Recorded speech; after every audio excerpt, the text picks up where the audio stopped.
Hello friends, my self सी ए रवनीत कौर और आज की मैं इस वीडियो में आपके साथ meaning of supply and scope of supply under GST act discuss करूंगी। तो इस वीडियो में मैंने सबको सारे पॉइंट्स रिलेटेड टू सप्लाई और स्कोप ऑफ सप्लाई डिस्कस करूंगी, आपके साथ कवर किए हैं। तो मेरी रिक्वेस्ट है आप सबसे कि आप ये वीडियो एंड तक ज़रूर देखना। अगर आपको ये वीडियो पसंद आती है तो लाइक का बटन ज़रूर दबाइए। तो सबसे पहले हम definition of supply under GST act discuss कर लेते हैं। तो किसी भी ट्रांजैक्शन को सप्लाई रिगार्ड करने के लिए अंडर जीएसटी एक्ट 6 एलिमेंट्स होने ज़रूरी हैं। तो 6 एलिमेंट्स मैं वन बाय वन आपके साथ डिस्कस करूंगी। Transaction to be regarded as supply it should have following 6 elements. सबसे पहला, there should be supply of goods और services. Supply of anything other than goods और services does not attract GST. तो सबसे पहले मैं आपके साथ फर्स्ट पॉइंट डिस्कस करूंगी कि there should be supply of goods और सर्विसेज। जैसे कि आप जानते हो GST means goods and service tax, जो कि गुड्स और सर्विसेज पे लगता है, ना कि अदर देन गुड्स और सर्विसेज किसी आइटम पे। तो सबसे पहले होना चाहिए, आपको देखना चाहिए कि उस ट्रांजैक्शन में जो सप्लाई हो रही है वो गुड्स और सर्विसेज की हो रही है। जो गुड्स और services that are covered under the GST act as per the definition of goods and services. तो गुड्स की डेफिनेशन हम देख लेते हैं क्या दी गई हुई है जीएसटी में, एक्ट में। Goods as defined in GST act means every kind of movable property, कोई भी movable property other than money और सिक्योरिटीज। मनी और security is not covered under the definition of goods. Securities means shares, debentures, ये सब पे क्योंकि capital gain लगता है तो जीएसटी नहीं लगता। But includes actionable claims, growing crops, grass, things attached to or forming the part of land which are agreed to be sweared before supply or under a contract of supply। कोई भी अगर crops हैं, grass है जिसको आप बेच सकते हो, सेल कर सकते हो, तो अंडर अ कॉन्ट्रैक्ट आप किसी को बेच सकते हो, सप्लाई कर सकते हो, तो वो सारा कुछ गुड्स में कवर्ड हो गया। But remember one thing, securities are not included in the definition of goods और services. Money is also not included, कि आप किसी को मनी दे रहे हो तो उस पर जीएसटी लग जाए, ये ऐसे नहीं होता कि कोई बोरो कर रहा मनी तो उस पर आप जीएसटी नहीं लगा सकते। That is not included in the definition of goods. और सिक्योरिटीज की डेफिनेशन है, सर्विसेज की definition means anything other than goods, money and security. Goods नहीं है, सर्विसेज है, किसी को अपने सर्विस प्रोवाइड की है, that is comes under the definition of services. तो एक और इंपॉर्टेंट पॉइंट मैंने यहाँ पे दिया है कि हाउ एवर एक्टिविटी, मनी और सिक्योरिटीज तो नहीं है, ये तो स्पेसिफिकली क्लियर्ड है, जीएसटी एक्ट में दिया गया है, डेफिनेशन में दिया हुआ है कि securities and money are excluded from the definition. तो कोई भी movable property but other than money and security, ठीक है।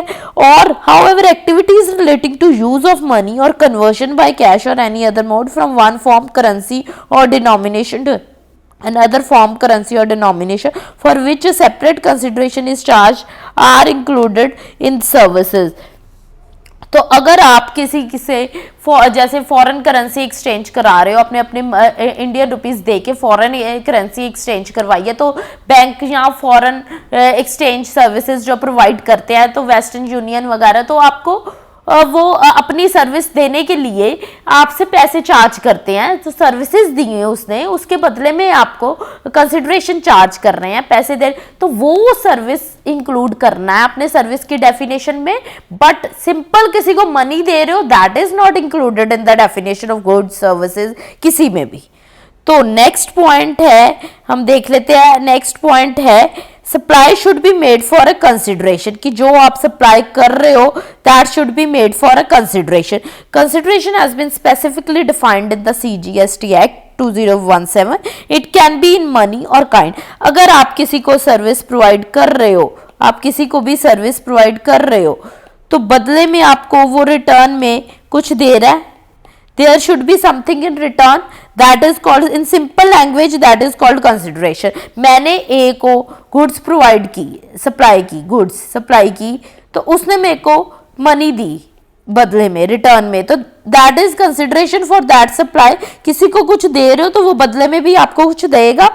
In simple language, consideration means something in return for the supply of good or service, but it is specifically defined in the act। तो हम act की definition देख लेते हैं consideration की क्या। in relation to supply of goods or services or both includes any payment, कोई भी पेमेंट आप made or to be made whether in money or otherwise money में भी कर सकते हो और अदरवाइज भी कर सकते हो, अदर देन मनी भी आप किसी को कंसिडरेशन दे सकते हो, that is covered under the definition of consideration in response to the inducement of supply of goods और services or both whether by recipient or by any other person. मैंने goods ली, मैंने सी को, मैं ए हूं, मैंने सी को बोल दिया कि तू मेरे बदले में, मैंने तेरे से जो पैसे लेने हैं तू बी को दे दे, बी से मैंने गुड्स ली, मैं ए हूं, मैंने सी को बोल दिया जो मैंने तेरे से पैसे लेने हैं तो मेरे बिहाफ पे बी को दे दे। तो हो सकता है वो जो रेसिपिएंट ऑफ सर्विसेज है या रेसिपिएंट ऑफ गुड्स है वो नहीं दे रहा, कोई और दे रहा है, बट मेरे बिहाफ पे दे रहा है, तो वो consideration. And one thing more, consideration may be in kind और in money. Monetary value of any act or forbearance in respect or in response to the inducement of supply of goods or services by the recipient or by any other person। आपको मैंने बोला ए ने काम किया ABC company में कुछ time के लिए, तो एबीसी ए छोड़ के जा रहा है एबीसी कंपनी, तो एबीसी कंपनी ने बोला है कि तू जो हम गुड्स सप्लाई कर रहे हैं तो वो 1 साल के लिए वो गुड्स सप्लाई नहीं कर सकता, तो इसका मतलब उसके लिए वो उसको पैसे पे कर रहे हैं, तो वो भी कंसिडरेशन हुई, कुछ ना करने का और कुछ बेयर करने का।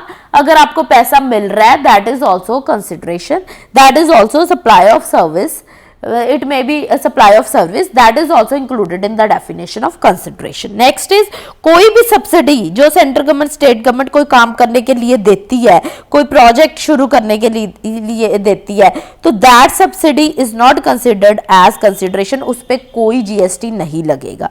It is immaterial whether the payment is being made by recipient or by any other person. जब स्टेट गवर्नमेंट सेंट्रल गवर्नमेंट किसी कोई भी सब्सिडी देती हो तो that is not a consideration, उस पर कोई जीएसटी नहीं लगेगा। और there are exceptions to the requirement of consideration as a precondition for supply to be called as. मैंने पहले भी मैं आपको बता रही हूँ कि कंसिडरेशन होनी जरूरी है किसी भी ट्रांजेक्शन में उसको सप्लाई रिगार्ड करने के लिए, but there are exceptions that are given in the GST act कि किसी ट्रांजेक्शन में अगर कंसिडरेशन नहीं हुई तो भी हम उसको सप्लाई मानेंगे, वो मैं आपको एक अलग वीडियो में आपके साथ डिस्कस करूंगी। नेक्स्ट है supply should be made in the course or furtherance of business. Supply जो जीएसटी लगता है वो कमर्शियल ट्रांजैक्शंस पे लगता है। कमर्शियल ट्रांजैक्शंस मतलब कि आप बिजनेस की जो ट्रांजैक्शंस कर रहे हो, अगर मैंने कोई चीज खरीदी, सप्लाई कर रही हूँ in any supply made by individual in his personal capacity do not come under the bit of GST. मैंने अपनी कोई गुड, मैंने कोई अपनी ड्रेस अपनी फ्रेंड को दी, तो इसका मतलब ये नहीं है कि मैं उसको कोई सप्लाई कर रही हूं और मैं उसको जीएसटी चार्ज कर लूंगी, that comes under my personal capacity. अगर मेरा बिजनेस है कोई चीज बेचने का, सपोज करो मेरा रेफ्रिजरेटर सेल करने का बिजनेस है, तो रेफ्रिजरेटर अगर मैं सेल करूंगी किसी को तो मैं उस पर जीएसटी लगा के उसको सप्लाई करूंगी, क्योंकि that is in the course of business और furtherance of business. Okay, next point is sale of goods और service even as a vocation is a supply under GST. Suppose करो कोई किसी का मेन बिजनेस पेंटिंग्स करने का, बेचने का नहीं है, अगर वो for example even if a famous politician paints paintings for charity and sells the painting even as one time occurrence, sale should constitute supply। अगर वो बंदा किसी साल में 1 बार 2 बार पेंटिंग शौक की या बेच रहा है तो उस पे भी जीएसटी लग जाएगा, that should be that comes under the preview of supply under GST. There is one exception, इस फर्दरेंस ऑफ बिजनेस और कोर्स ऑफ बिजनेस की एक एक्सेप्शन है, that is import of services for a consideration. अगर आप services import कर रहे हो, आप बाहर से सर्विसेज ले रहे हो, इवन विदाउट कंसिडरेशन और for a consideration, it comes under the purview of supply of service under GST Act। Next fourth point है supply should be made by a taxable person. Taxable person कौन होता है? Who is registered और liable to be registered under GST act. तो कोई भी person जो GST act के अंडर रजिस्टर्ड है या लाइबल टू बी रजिस्टर्ड है तो वो supply should be made by that person. अगर वो टैक्सेबल ही नहीं है पर्सन, वो सप्लाई कर रहा है तो उसने वो रजिस्टर्ड रजिस्ट्रेशन के प्रीव्यू में ही नहीं आता, तो हम उसे ये नहीं कह सकते कि उसने सप्लाई जो किया उस पर जीएसटी लग जाएगा। No, supply to attract GST should be made by taxable person, answer supply दो बंदे हैं नॉन टैक्सेबल पर्सन है that are not covered under the GST, वो सप्लाई कर रहे हैं तो उस पर हम कोई जीएसटी नहीं लगेगा। इवन एन अनरजिस्टर्ड पर्सन, इसमें एक इंपॉर्टेंट पॉइंट है, दो इंपॉर्टेंट पॉइंट है, एक अनरजिस्टर्ड पर्सन के, एक पर्सन का और एक वॉलंटरी रजिस्ट्रेशन का। Unregistered person who is liable to be registered is a taxable person. कोई अनरजिस्टर्ड पर्सन है बट ही उसने रजिस्ट्रेशन नहीं कराई जीएसटी एक्ट में, बट उसकी बनती है करानी, तो वो अगर कोई सप्लाई कर रहा है that comes under the preview of GST और उस पे जीएसटी लग जाएगा। और voluntary registration means the person is not liable for registration but उसने वॉलंटरी रजिस्ट्रेशन जीएसटी के अंडर करवा रखी है, तो वो कोई भी गुड बेच रहा है तो उस पे जीएसटी वो लगाएगा। Next is supply should be a taxable supply. For a supply to attract GST supply must be taxable. जो भी आप गुड सप्लाई कर रहे हो अपने business in the course or furtherance of business, that good or service should be taxable, supply should be taxable under GST act. अगर कोई good पे जीएसटी लगता ही नहीं तो वो हम उसे टैक्सेबल सप्लाई नहीं रिगार्ड करेंगे। Next is supply in the taxable territory. Taxable territory is defined under GST Act. For a supply to attract GST, the place of supply should be in India except the state of Jammu and Kashmir. सारे India में that is taxable territory. तो जो भी आप supply कर रहे हो India के अंदर अंदर होनी चाहिए जीएसटी लगने के लिए। तो एक इम्पॉर्टेंट मैं इसमें आपके साथ और चीज डिस्कस करना चाहूंगी कि कुछ एक्सेप्शंस जीएसटी एक्ट में डिफाइन की गई हुई हैं कि इवन अ ट्रांजैक्शन में कंसिडरेशन नहीं मिल रही रिटर्न में तो भी उस ट्रांजैक्शन को हम सप्लाई रिगार्ड करेंगे। वो मैं आपको एक अलग वीडियो में आपके साथ डिस्कस करूंगी। और moreover import of services का तो हमने कर ही लिया डिस्कस के import of services for a consideration whether or not in the course or furtherance of business is treated as supply. Import of services चाहे आप पर्सनल यूज के लिए कर रहे हो चाहे आप बिजनेस के लिए कर रहे हो, whether or not in the course or furtherance of business it should be treated as supply और उस पर जीएसटी लग जाएगा। तो कुछ एक्टिविटीज और भी हैं जो शेड्यूल 3 ऑफ सीजीएसटी एक्ट 2017 में दी गई हुई हैं that are not regarded neither shall not be treated as neither the supply of goods nor supply of services and they are outside the scope of GST. पहला point है services by an employ to employer in the course और in relation to is employment. Means जो employer से आपको क्या मिलती है, salary मिलती है, सैलरी पे कोई जीएसटी नहीं लगता क्योंकि इनकम टैक्स लगता है। तो देख लो कोई भी सर्विस एम्प्लॉयर को प्रोवाइड कर रहा है उस पर जीएसटी नहीं लगेगा। Services of funeral burial crematorium और mortuary including transportation of the deceased, किसी की डेथ हो गई है तो संस्कार करना है या कोई भी उसके साथ रिलेटेड सर्विस कोई प्रोवाइड कर रहा है तो उस पर जीएसटी नहीं लगेगा। तो सेल ऑफ लैंड और sale of building where the entire consideration has been received after the completion certificate is issued or after its first कोई भी लैंड और बिल्डिंग आप सेल कर रहे हो तो उस पर जीएसटी नहीं लगेगा क्योंकि उस पर इनकम टैक्स एक्ट के अंडर कैप गेन लग जाता है।